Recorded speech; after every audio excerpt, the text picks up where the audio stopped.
this is Brooks with Character Design Forge. Things are a little bit sparse in here while I work on the new Character Design Forge set and enhance things in here, and that word, enhance, is the very contrived segue into the subject of this week's video, where we're going to talk about how to enhance your digital artwork in quick and easy ways.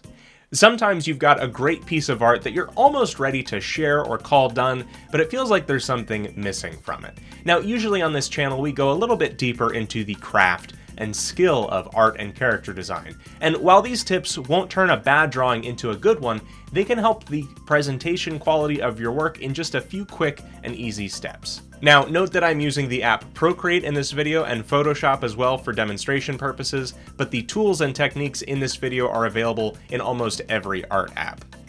This first technique involves noise. This is a series of red, blue, green, black, and white pixels in a random pattern, kind of like the static on an old TV.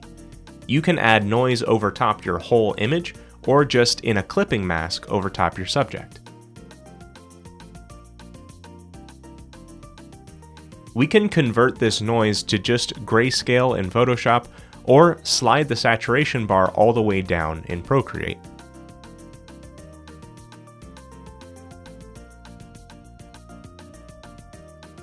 I next like to use a little bit of Gaussian blur to take the edge off of this noise and then reduce the opacity, and possibly change the layer style to something like overlay. The key is to keep this noise layer subtle. Why use this tip and what's going on here? Well, in addition to adding texture, in the real world, few surfaces we look at are as smooth and impossibly clear as a screen in an Apple commercial. There's little variations, bumps, imperfections in the surface. Using a noise layer helps to disturb the surface of what might otherwise be too clean or sterile a piece of art. Noise is also present in digital photographs, so it can give your art the feeling that it's realistic. Remember, you can be as subtle or blatant with this effect as you like. Here's a with and without example. Again, it's a very subtle difference here, but if you pause, you can probably see the difference. This next tip works especially well if you just have a subject hanging in a void on a solid color background. It helps to give the sense that they're real and resting on a surface. This can be done by either duplicating your subject and shifting the brightness down so that it's just a black silhouette, or creating a simple geometric shape like a circle. Now you'll want to free transform and skew the shape down, paying attention to where your light source is coming from on the character. Now reduce the opacity down to a half or a third, and Gaussian blur the shadow until you get the desired results. Again, this can also be done with something like a geometric shape like a circle that's skewed into the background with perspective. Imagine the floor they're standing on as a grid, and you're laying the shadow down on that grid. The third trick is also helpful if you have a subject on a plain backdrop.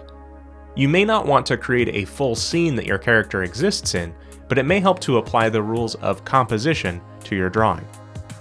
Creating geometric shapes like circles, squares, triangles, or hexagons in the background can create contrast in your image, draw attention to a specific area, or just break the image up. For example, you could drag out a circle with the elliptical marquee tool, and fill it with a slightly lighter shade than your background around your character's head or a point of interest.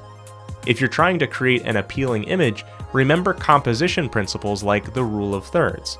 So instead of sharing your full character dead center in the screen on, say, Instagram, think about positioning and even zooming in on them in an interesting way.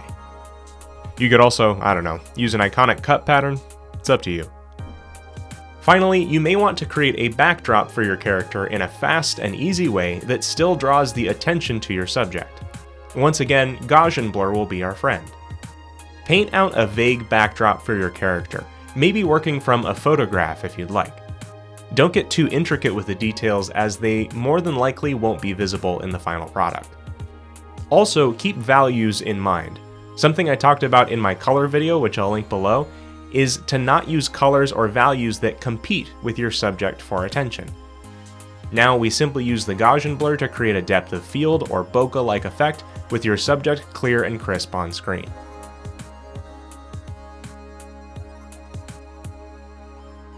This example I did here was only in a couple minutes, and probably wasn't the best example, but as you can see here, you can create the sense of the environment the characters are in without too much detail.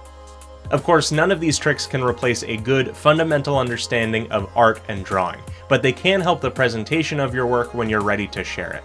If this video was helpful for you, please give it a like, as that helps me out a lot, and subscribe for more videos every Tuesday at 11 AM Eastern on Character Design Forge. My Instagram, Twitter, Twitch, and Patreon are all Bagel Denizen, and you'll see them in a few seconds. Thank you so much for watching, and have fun creating!